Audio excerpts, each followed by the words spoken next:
Olá pessoal, este é um vídeo inaugural para o canal de psicanálise com meu nome, Olivan Liger, e hoje eu escolhi um tema que, por mais batido, falado, de uma forma ou de outra, é um tema que ainda é relevante falar: depressão. Nós vamos falar um pouquinho hoje sobre a questão da depressão, dentro desse contexto cultural. O próprio significante depressão já nos chama a atenção. Alguém sofre depressão. De que pressão estamos falando? Bom, nós vamos falar um pouco desse tipo de pressão que o sujeito da contemporaneidade sofre. E antes de entrarmos nesse contexto, como é que a depressão aparece? Como eu sei que alguém está deprimido? Quais são os sintomas de uma depressão? Há uma gama de sintomas. Então nós vamos encontrar o deprimido letárgico, aquele que se retrai, que fica preso no seu mundo, que não consegue um contato social, que vive com um sentimento de fracasso, pessimismo, que a vida parece perder o sentido. Esse sujeito está preso numa dor, no aqui e no agora. Mas também ela aparece encoberta aí por uma faceta de ansiedade. Alguns sujeitos apresentam a depressão numa aparência de ansiedade extrema. Essa ansiedade ela vem como se fosse uma capa, que uma vez tirada essa capa, está lá o sujeito pessimista, o sujeito triste, o sujeito irritadiço. Também podemos pensar na depressão encoberta por uma comorbidade. Geralmente casos de depressão que não são tratados logo que aparecem, costumam desenvolver alguma comorbidade, por exemplo, alcoolismo, droga-dependência. E aí fica um equívoco, porque geralmente o sujeito procura ajuda para tratar a comorbidade, a droga-dependência. Quando, na verdade, o que está no fundo, o que está movendo a droga-dependência, muitas vezes é uma depressão, só que fica encoberta. Você não se dá conta de que há uma depressão. Só depois que se remove, quando se consegue remover os sintomas, o desejo pela substância de abuso, vamos tomar consciência de que há ali algo a mais, a depressão. Então a dependência química ou a droga-dependência funciona muito, o alcoolismo, funciona muito como uma máscara que encobre a depressão. Chamamos isto de comorbidade. Nós vamos pensar aqui na psicanálise como ela lida com depressão. Primeiro que depressão é um fenômeno, é uma patologia que surge desta contemporaneidade, dessa atualidade. Freud, nenhum texto de Freud vai ter uma referência à depressão como conhecemos hoje, como uma entidade nosológica, uma doença. Freud vai usar depressão como um substantivo. É interessante pensar que Lacan também não fala de depressão. Lacan vai falar um pouco, fazer uma referência, se não estou equivocado, num texto de televisão, gravado para a televisão estatal francesa, que ele se refere à depressão como uma covardia moral, daquele que abre mão do seu desejo. Voltando aqui a Freud, mais próximo que Freud chega, que gera uma certa confusão quando se fala de melancolia, mas cabe aqui deixar claro que melancolia não é depressão. Melancolia que o leigo usa, as pessoas falam: hoje eu estou melancólico, eu estou triste, estou sentindo uma certa angústia. Em psicanálise, melancolia é uma outra questão, é um outro ponto, faz parte de um grupo de psicoses. Portanto, depressão não é melancolia, melancolia é uma psicose, depressão não se enquadra no nível de psicose. Embora em casos extremos possa até gerar aí sintomas psicóticos como delírio, alucinação, mas não é psicose. Há uma controvérsia também onde se encaixa a depressão. A maioria dos autores contemporâneos coloca a depressão na estrutura neurótica. Mas há autores aí, alguns poucos, que falam de uma quarta estrutura, onde se encaixaria então a depressão. Na psicanálise, portanto, se pensarmos em Freud e Lacan, não teremos uma referência clara desta entidade nosológica, dessa patologia que é a depressão. Segundo a OMS, nós estamos num ano onde a depressão só perderá para os transtornos cardíacos, as doenças cardíacas, será a doença, a patologia que mais vai invalidar pessoas. Então, vamos aqui pegar a Maria Rita Kell, né, uma psicanalista do nosso tempo, que vai discursar, vai discorrer sobre uma teoria da depressão. E Maria Rita Kell, interessante que ela vê a depressão como um traço social, um traço contemporâneo. E coloca a depressão quase que como uma epidemia contextualizada dentro de um tempo específico que é a nossa atualidade. Então Kell vai nos falar do sujeito depressivo e seus primórdios como aquele sujeito que teve uma mãe antecipatória. O que seria essa mãe antecipatória? É a mãe do bebê que não deixa de faltar nada. Antes dele sentir fome, já é nutrido. Antes dele se incomodar com a fralda molhada, já é trocado. Então essa mãe se antecipa a todo e qualquer desejo do seu bebê. Então é importante que a criança passe pela frustração e pela falta. Isso inclusive acontece quando a mãe se ausenta e a criança não tem a mãe no momento do seu desejo. Essa frustração, ela é constitutiva, é uma tristeza constitutiva, que estrutura o sujeito para lá na frente conseguir lidar com as vicissitudes da vida, que gera tristeza. Né? Não há quem não sofra desse mal. A tristeza reativa a questões da nossa vida. Então, a criança que não passa por esse processo de frustração, que essa mãe se antecipa o tempo inteiro, ela não tem aí o registro da frustração como algo constitutivo, né, e estruturante. Essa criança, por não ter que lutar por nada, não tem inclusive que lutar pela presença da mãe, porque a mãe está sempre antecipada e presente, quando chega lá no Édipo, que ela tem que rivalizar com o pai, disputar o falo, né, aquele lugar que ela julga de completude, lembrando aqui que falo é o objeto do desejo, aquele véu que encobre a falta. Então a criança, num determinado momento do Édipo, né, para Lacan, no segundo tempo do Édipo, para Freud, aí, logo que a criança se dá conta desse desejo e sofre a castração do pai, a interdição do nome do pai em Lacan, nós vamos pensar que, né, nessa etapa que a criança já lá atrás deveria ter aprendido a lutar pela presença da mãe, a suportar a frustração, ela vai abrir mão de rivalizar com o pai. Ou seja, ela abre mão do falo. Ela se acovarda diante do pai e não se rivaliza com esse pai. Ela salta uma etapa que seria importante no Édipo. O que acontece com esse sujeito? Ele vai passar pela vida e, em um determinado momento da sua existência, né, no mundo moderno, pós-moderno que vivemos, na atualidade que vivemos, nós temos uma cobrança demasiada, cobrança em todos os sentidos. Temos que dar conta de um dia que não cabe em 24 horas, é um tempo muito acelerado. Acelerado a ponto de quando esse indivíduo, né, que está nesse processo, que vem desenvolvendo esse processo de não ter lidado com a tristeza constitutiva, encara esse tempo e vê que não dá conta, o que ele vai fazer então? Ele vai reagir como se estivesse num protesto. E ele vai desacelerar, fazer um movimento contrário a esse tempo que ele vive. Se o tempo acelera, ele desacelera.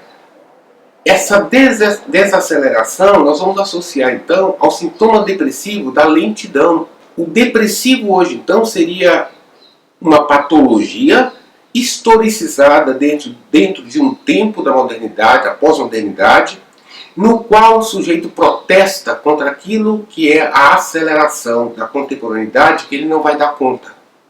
Ele se acovarda mais uma vez, da mesma forma que se acovardou pela luta, né, pelo falo do pai, ele vai se acovardar novamente e vai se lentificar, deixando então de fazer parte desse processo rápido que o mundo nos cobra. Pensando hoje na prática clínica, nós temos uma incidência de casos de depressão que aparecem todos os dias.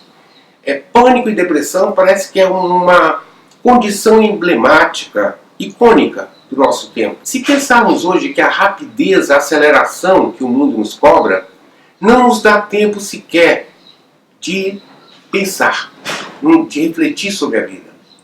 Essa não reflexão, essa ausência de um tempo para si, um tempo para refletir, acaba deixando a vida um pouco sem sentido. Qual é o sentido da vida? Trabalhar, trabalhar, trabalhar, ganhar dinheiro, e aí? Onde fica o prazer? Ou o prazer muitas vezes aparece de uma forma que não é o meu prazer, mas o prazer do outro. Eu vou para a Europa porque todo mundo vai, eu compro tal roupa porque todo mundo compra, eu tenho tal carro porque me dá uma condição de status. Mas será esse o meu desejo? Será esse o meu prazer? O prazer está ligado a um sentido na vida. O sentido na vida só pode ser dado por uma condição de fantasia ligada ao nosso registro do imaginário. O deprimido, ele perde esse registro, ou não que ele perca de fato, mas a atuação desse registro é bem reduzida. Por não poder fantasiar algo que vem na frente, o que seria isso? Eu vou juntar dinheiro agora porque eu quero ir, sei lá, para o Tibete. Vou fazer meditação um tempo no Tibete.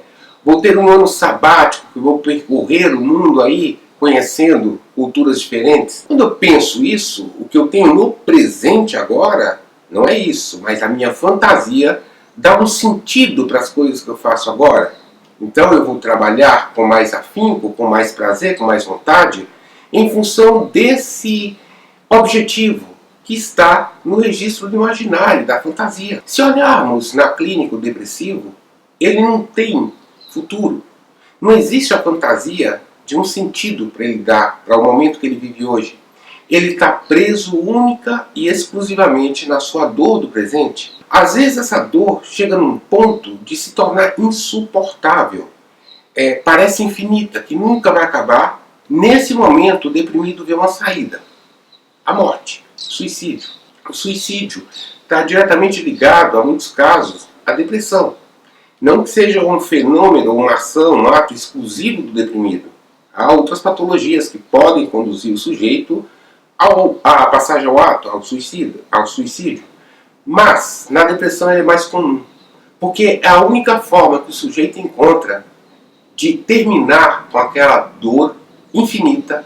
Para uma dor que não acaba nunca e que eu não consigo suportar mais, eu quero exterminá-la. A morte é uma saída. Ninguém quer morrer. O deprimido não quer morrer. Ele quer acabar com a dor. E a única saída que ele vê é o suicídio. Na prática clínica, então, nós percebemos que não há um trabalho do imaginário no deprimido, no paciente deprimido. O que há é estar preso a uma dor que não acaba nunca. Dependendo de como esse sujeito chega ao consultório, a psicanálise, por vezes, não dá conta de imediato. Seria necessário aí contar com uma equipe, pelo menos de mais um profissional, um psiquiatra, para dar conta disso. E o tratamento da depressão? Qual é o tratamento da depressão? Eu vou ao psiquiatra, tomo um remédio e está tudo certo. Ou vou só no terapeuta, no psicanalista, faço análise, faço terapia e a depressão acaba? Não, não é tão simples assim. Como nenhuma das psicopatologias são de manejo simples. Levando em conta que cada sujeito tem a sua singularidade e a patologia também é singular. Então não basta simplesmente tomar remédio, fazer remissão de sintomas, que isso não resolveu a questão. Se se trata de um paciente que chega no meu consultório e ele está muito deprimido, sem condições alguma, até mesmo de vir da sessão, vem acompanhado muitas vezes, ter ideação suicida, a minha primeira recomendação é uma avaliação psiquiátrica. O remédio, o psicofármaco, vai ajudar no meu trabalho, que vai dar aí uma condição desse paciente poder vir à análise, poder relaxar um pouco mais e aos poucos nós vamos então trabalhando esse retorno do imaginário para que haja uma remissão do sintoma depressivo, não só a remissão, mas que a gente chegue na causa desse sintoma. E trabalhando essa causa, esse indivíduo tem menor chance de ter um quadro recorrente. Se ele tomar só a medicação, pode ser que lá na frente ele tenha, ao parar a medicação, tenha um quadro recorrente. Até porque o antidepressivo não é um remédio para a vida toda, ele é para uma fase de tratamento. Uma hora nós vamos ter que suspender a medicação. Se ele vai para a terapia, está num quadro de depressão mais aprofundado, que a gente vai dizer aí um quadro mais moderado para severo, o risco dele não conseguir levar o processo analítico ou terapêutico ou psicoterapêutico, dele desistir de imediato, com poucas sessões desistir, de faltar muito às sessões, ou até mesmo de cometer o suicídio, é grande. Eu não posso tratar de um psiquismo sem corpo, eu preciso dele vivo para tratar. Obviamente eu preciso que ele esteja medicado. A psicanálise ela tem seus limites, embora ela seja uma praxis extremamente eficiente, mas ela tem seus limites. Por que o tratamento é sempre recomendado em determinado momento por 2 profissionais? Porque eu faço a remissão dos sintomas incômodos, mas ao mesmo tempo, o que acontece? Eu vou tentar chegar à causa, tentar chegar num ponto onde eu tenha algum tipo de, não é uma garantia, mas pelo menos uma segurança de que essa depressão, esse quadro clínico, não vai retomar de novo quando parar a medicação. E uma análise, ela não é só para curar uma patologia, ela é uma, vamos dizer assim, um escancarar do psiquismo do sujeito, para que ele encontre em algum momento sua verdade, se dê conta do seu desejo, se responsabilize pelo seu próprio desejo, que faça a travessia de suas fantasias para chegar num ponto onde ele consiga conviver com sua própria falta e o seu próprio desejo. Nenhuma análise tem uma finalidade específica de curar determinada patologia, mas entendemos que a patologia é um alerta que nos leva para outros caminhos, o caminho da verdade desse sujeito. Então uma análise, mesmo quando os sintomas foram, já não existem mais, no caso da depressão, ela continua para que esse sujeito chegue lá na frente, atravesse todas as suas fantasias em relação ao outro e possa se dar conta do seu próprio desejo e se responsabilizar por ele. Nesse ponto que Lacan associa essa covardia moral, a abrir mão do meu desejo, a uma característica do deprimido. O deprimido abriu mão do seu desejo pelo falo, ele se acovardou diante do seu desejo. Daí a gente entende então por que Lacan faz essa referência. Mas, em suma, a depressão é uma patologia grave, que tende, se não tratada, a piorar, que haja um aumento de sintomas. É recomendável, sim, o tratamento. Primeiro, consulte um analista ou mesmo um psiquiatra, mas o trabalho recomendado é sempre um trabalho duplo. Não, mas isso é falta do que fazer, isso passa. Não dá para minimizar os sintomas, a dor da depressão. Cada um que está deprimido tem a sua dor. E não cabe a ninguém de fora minimizar isso, porque sabemos hoje que a depressão é uma patologia incapacitante. Nós vamos perceber a depressão somente quando ela se instala como um quadro disfuncional. O que é isso? O indivíduo já não cumpre seus compromissos sociais, já não vai à escola, se afasta do grupo de amigos, vive isolado, já não tem produção nem intelectual, nem laboral. Então, nesse quadro, é fácil perceber a depressão, mas ela se instala um pouco antes. Ela se instala com a sensação de angústia, de mal-estar, que vai tomando pouco a pouco o sujeito, até que ele se torne disfuncional. Então é importante estar atento aí, para não deixar a depressão chegar num ponto que exija um tratamento multidisciplinar, que incapacite o sujeito. Então, hoje o tema foi esse. No próximo vídeo aí nós vamos estar falando de um tema diferente. E vamos lá, vamos refletir um pouco o que é essa depressão, pensar um pouco. Eu citei a Maria Rita Kell, gostaria de falar do livro dela. Este é o livro da Maria Rita Kell, O Tempo e o Cão. A Atualidade das Depressões. Esse livro ganhou o Prêmio Jabuti no ano 2010, né, de não ficção. A publicação desse livro é da editora Boitempo. Procurem, quem tiver interesse, O Tempo e o Cão, Maria Rita Kel. Obrigado, pessoal, até uma próxima.